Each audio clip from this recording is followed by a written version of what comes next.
Bienvenue dans le vestiaire avec Nicolas Saint-Pierre. Une pléiade d'invités. On a hâte de parler à tout le monde, mesdames, messieurs. Une grosse heure consacrée aux sénateurs. On ouvre ça maintenant, les portes du vestiaire. Grande ouverte à Renaud Lavoie. Rumeurs, transactions, nouvelles, des échos de vestiaire. Il est un des meilleurs informateurs de la LNH. C'est le temps de faire le point avec Renaud Lavoie. D'abord, Renaud, pour une 6e fois seulement dans l'histoire de la Ligue nationale de hockey, il y aura les 32 clubs qui seront en action ce soir dans le cadre du Frozen Frenzy.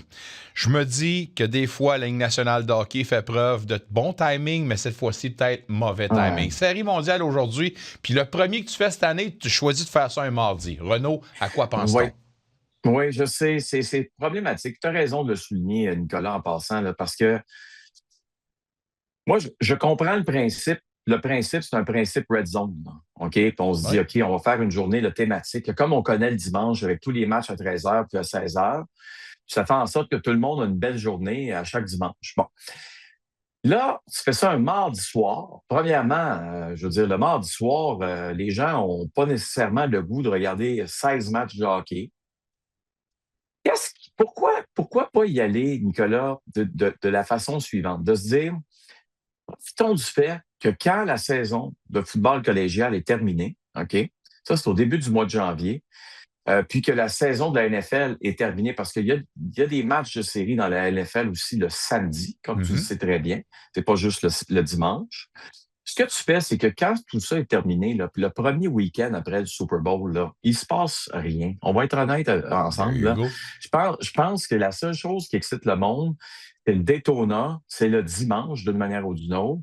C'est du NASCAR, c'est super le fun, c'est super trippant, puis c'est à peu près la seule chose qu'il y a à la télé de différent, si tu veux, à cette période de l'année. Pourquoi le premier samedi après le Super Bowl, là, tu commences pas ça à 1h l'après-midi, là, et tu nous enfiles des matchs là, sans arrêt jusqu'à 22h le soir. Ça se termine autour des minuit et demi pour les gens qui vivent dans l'Est.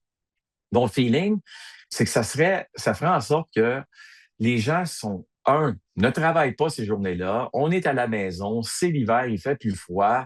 On est dans une période de hockey, puis ça va faire en sorte, d'après moi, on créerait quelque chose, Nicolas. On se dirait, hey, on vient de trouver peut-être un filon. On veut que nos équipes, la grande majorité, jouent le samedi soir ou le samedi dans l'après-midi, parce que justement, on veut se faire une thématique Red Zone. Et je te garantis que ce serait un succès, Nicolas. C'est sûr, la game de hockey est tellement bonne, mais ce sont des gens qui réfléchissent dans une tour à New York. Ce n'est pas des Canadiens. Et d'après moi, ça a un impact. Comme c'est vrai. Ah, t'as raison. C'est vrai. C'est des gens qui pensent pas qu'ils sont mauvais, là, mais ils ont la bonne idée. Ils n'ont juste pas le bon moment, Nicolas.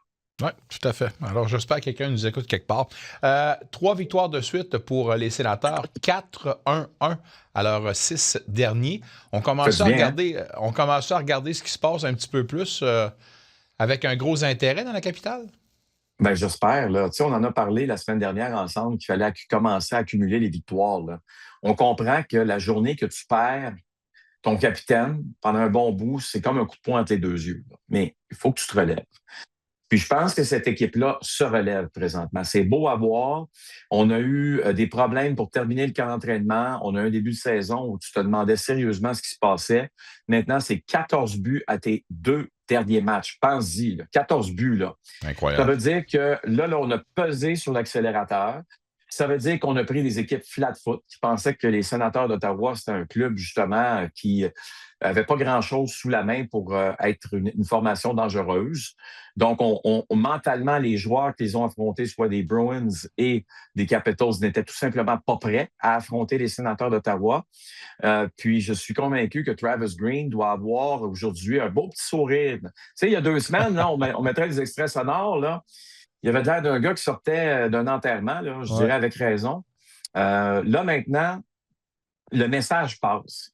Puis pour un coach, c'est la chose la plus importante que là. Quand le message passe, quand le plan de match semble bon, probablement qu'on a fait des adaptations. Probablement qu'on a décidé de toucher des petits détails, qu'on a écouté les joueurs, les leaders de l'équipe pour dire « Hey, ce qu'on fait présentement, là, je pense que c'est assez clair que ça ne marche pas. On ne peut pas jouer avec les joueurs qu'on a présentement de cette façon-là. Il faut tweaker. Probablement que c'est tweaker quelque chose en zone défensive qui fait en sorte que les Sénateurs, visiblement, passent pas mal de moins de temps là, dans leur zone. Là. Ouais, Puis à tout à partir fait. du moment où tu passes pas mal moins de temps dans ta zone, Nicolas, là, ça veut dire que là, tu es en voiture, ça veut dire que tout le monde se sent bien. Parce que les gars, même si on leur dit, vous devez avoir autant d'intérêt à jouer en zone défensive qu'en zone offensive, ce n'est pas vrai. Les gars, c'est pas vrai là, que les gars ils aiment ça, jouer en zone défensive. C'est un travail mental. C'est drôle, hein? C'est pas un travail mental, jouer en zone offensive. C'est bizarre, hein, Nicolas? Comment la vie est faite? On se complique moins les choses. Ceci étant dit, Ouais. on est à 59,1 59,4 au cercle de mise en jeu. L'efficacité est incroyable. La ligne de centre en ce moment, écoutez, regorge de talent. Pinto est à 10 points en 10 matchs. Cousin, même affaire, 10 points en 10 matchs. Et Stutzla, 10 points en 10 matchs. La question qu'on pose à nos auditeurs et que je vais te poser maintenant, au moment où on se parle, les Sénateurs ont-ils la meilleure ligne de centre de la Ligue, ou du moins une des meilleures? Écoute, j'ai trouvé 2 autres formations où je me suis dit quand même, là, c'est quand même pas si pire. T'as les Devils avec Jack Hughes, Nico Hischier. Oui. Mais après ça, t'as Laminko, c'est Yo Laminko qui est au 3e centre, puis t'as Luke Glendening. J'aime mieux celle des Sénateurs d'Ottawa que celle des Devils, qui vont très bien, il faut souligner. Une autre ligne de centre, là, qu'il faut quand même la souligner, là, Jack Eichel, Thomas Hurtle, William Karlsson, puis Colton Sissons avec les Golden Knights de Vegas. Ouais. Quand tu es capable de comparer ta ligne de centre aux Golden Knights de Vegas, ça va-tu bien ou ça va pas bien? Ça va un petit peu bien. Ça va un petit peu bien. Mais c'est ça, Nicolas. Quand Shane Pinto est ton 3e joueur de centre, il est un des meilleurs buteurs de la Ligue nationale, tu comprends? Ça va-tu bien ou ça va pas bien? Ça veut dire que tu as de la... C'est ça, ça veut dire que tu as de la profondeur, ça veut dire que tu es capable de bien fonctionner. Tu vois, chez les Canadiens de Montréal, si tu me permets un parallèle, parce que c'est toujours le fun de parler de la ligne de centre. Les Canadiens n'ont pas vraiment de 2e joueur de centre. C'est pourquoi Jeff Gorton nous a dit, oui, mais des fois, un ailier peut être aussi celui qui tire le trio.